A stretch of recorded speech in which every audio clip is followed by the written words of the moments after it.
on behalf of the Root and Branch here at the Israel Center in Jerusalem.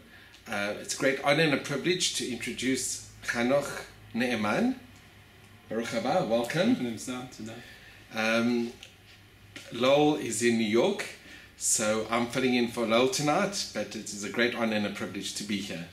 Chanoch, you have, reading your resume, MA in Human Rights and Transitional Justice from the Hebrew University. Right. Okay, first of all, can you let our listeners out there know where were you born, when did you come here, and how did you get involved in human rights? Sure. I was born in New Jersey, in America. Which part of New Jersey? Well, I was born in Pompton Plains, per se, but I live mostly in northern New Jersey. Well, that is northern New Jersey. Fair Lawn was the city I lived in before I made Aliyah. And when did you make Aliyah? I made Aliyah about 23 years ago in 1995. So Aliyah is immigrating to Israel, coming home to Israel. Yes, I've been here in Jerusalem about all that time, just about 23 years. And in fact, I know Lowell from the Root and Branch Association almost all that time also. I've been attending a lot of the lectures that he had. I used to help the lectures here also at the Israel Center, its old location. And so I've been here and I've been doing different things. I haven't been involved in human rights per se most of the years, but I did this degree in 2015-16 because I wanted to get more involved into writing about public issues.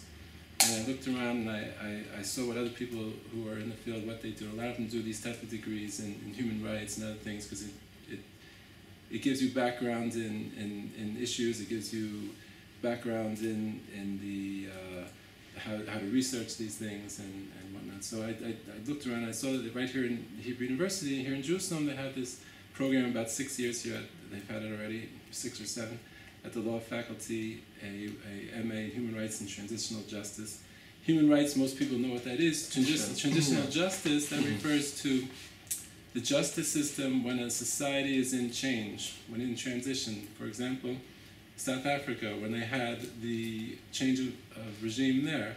That was in '94 when the apartheid regime government fell, and through democratic elections, Nelson Mandela and the ANC had an overwhelming majority and came to power. Right, and then the question is, how do you deal, and that, for example, how do you deal with the members of the former regime? People had complaints against members. How are they going to be? Are they going to be tried? Are they not going to be tried? Is there going to be clemency for them? For members of the police who may have been accused of this or that? So that's a transitional justice situation. So we have an interesting situation now where in Zimbabwe, which is just north of South Africa. My wife actually was born in Zimbabwe and she comes from Harare in Zimbabwe, where the Robert Mugabe, who's been in power since independence and wanted his second wife to take over, Grace Mugabe, and fired his vice president, and there was basically like a coup, a military takeover. Mm-hmm. Wow. And now he was told either resign or you'll face impeachment, and he took the advice reluctantly, but he has left office, and the new president has been sworn in. So it's very applicable, because what happens to the previous, unfortunately it was a very corrupt government, what happens to those people that were involved in destroying the economy and the corruption and bribery and all the millions that went missing, what happens to that? Exactly, that's a transitional justice situation and challenge. And it's often very difficult, also when a lot of the communist regimes came down in Europe with the fall of the Soviet Union. Similar situation, you have to build a new government. You're in a catch-22 situation often because the people with the experience know how to run a government. They're the ones that are from the old regime, which is associated with the corruption and whatever it might have been. So people have a reluctance to have them in. So the question is, who are you going to take, who are you not going to take, who are you going to forgive? So it's not a normal, plus there's just the sheer numbers because of all the crimes that we committed in a war or a coup. The sheer numbers can overwhelm the normal justice system. You have a different thing. So that field that's been developing over recent decades is called transitional justice. So this MA focused on that as well as human rights law, which are of course interrelated. So I did. It was very interesting degree. It was in English. It's a joint program with the overseas school. It's fascinating. Yes, a lot of the people that did it, more than half the people were from outside Israel. It's very fashionable in Europe today for law students after they finish law school to do an MA in something. It helps them. Perhaps they want to focus on something, or just to give them an additional credential. It's very fashionable for them to do an MA in some sort of specific part of law. So many of them were European law students, and many of them were immigrants like myself, and different people who want to work in non-government organizations and want to work in government, different things, refugee law, immigration law. Can I ask, when you were doing your degree, did you come across what happened in South Africa with the Truth and Reconciliation Commission? 100%, yes. That was one of our big things. We saw a very long film about it, and we read about it.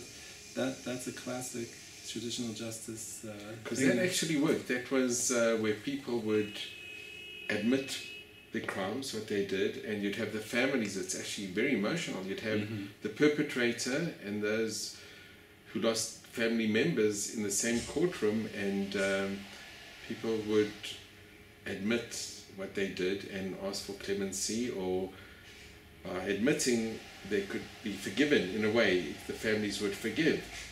And you had an example, Winnie Mandela, when she got up to testify because she was involved in, unfortunately, there was a murder of a young little boy called Stumpy, a little boy that she was, they say, directly involved in ordering his demise, or that he should be killed. And when she got up, the Truth and Reconciliation Commission said that we don't see that you are really sorry for what you did. And they were very strong with her, and it was a very, very difficult moment in the history, because she was the wife of the president. But eventually I think she did admit to her involvement, and clemency was given to many people because they genuinely felt what they did was wrong, and they showed tremendous remorse. And there were many families that embraced those that perpetrated these terrible crimes. So there was it was a kind of miracle actually what happened in South Africa, the transition. We all thought that there would be a civil war, that there'd be a bloodbath, but you had very good leaders. Nelson Mandela was a tremendous leader that felt that reconciliation was the way to go, not through punishment and animosity, and he prevented a civil war, and it became a rainbow nation. But unfortunately today corruption has taken over that rainbow nation, and we see tremendous corruption. And they're going to be having elections in 3 weeks' time in the ANC, and it's just very interesting, your degree in this fascinating topic. But it's not only Africa, it's worldwide. That's right. For example, in Rwanda, where they had the terrible massacres there, also in the mid-90s. So a similar device was used there, whereby there was citizen-type committees, judges, not really official law school graduate judges, but local leaders who sat on tribunals, and because there was thousands of crimes committed between the Hutus and the Tutsis, and similarly there they would sit and actually just out on the grass near the village, and then because oftentimes these people lived in the same village, integrated villages. The Hutus and Tutsis were in the same villages, and at one point some were going out and killing the others, and they used the same thing, a similar Truth Commission type thing. There's a local name for it there, but they used a similar device to deal with thousands of cases. So to our listeners out there, in Rwanda, it was very sad, because there it was a tribal conflict where you had the Hutus who killed, they say it's up to between 800 and a million, 800,000 to a million Tutsis were killed just because they were a different tribe. And unfortunately the United Nations did very little to prevent tremendous massacres. So tonight's topic of our talk is going to be on the United Nations, and the United Nations has got a lot to answer for, because it was under their watch where this happened. Also in Srebrenica, many places in the former Yugoslavia, where you had United Nations they were observing certain camps, and then they left, and then massacres were perpetrated and people were killed. So tonight's talk, which we'll also be filming and we look forward to seeing, is going to be, the topic is on the United Nations. The United Nations, focusing on its relation with Israel, but also, as you said, talking about the general role of the United Nations today. Is it doing good? Is it doing bad? When is it doing good? When is it doing bad? How can it do more good? Yes, so hopefully we'll touch on that. Yeah. Well, we want to thank our listeners out there for, I hope you've gained insight into our guest speaker, Chanoch Ne'eman. Fascinating insights, and I really thank you, and we look forward to your talk tonight. Thank you, Mr. Glassman. All the best. Thank you.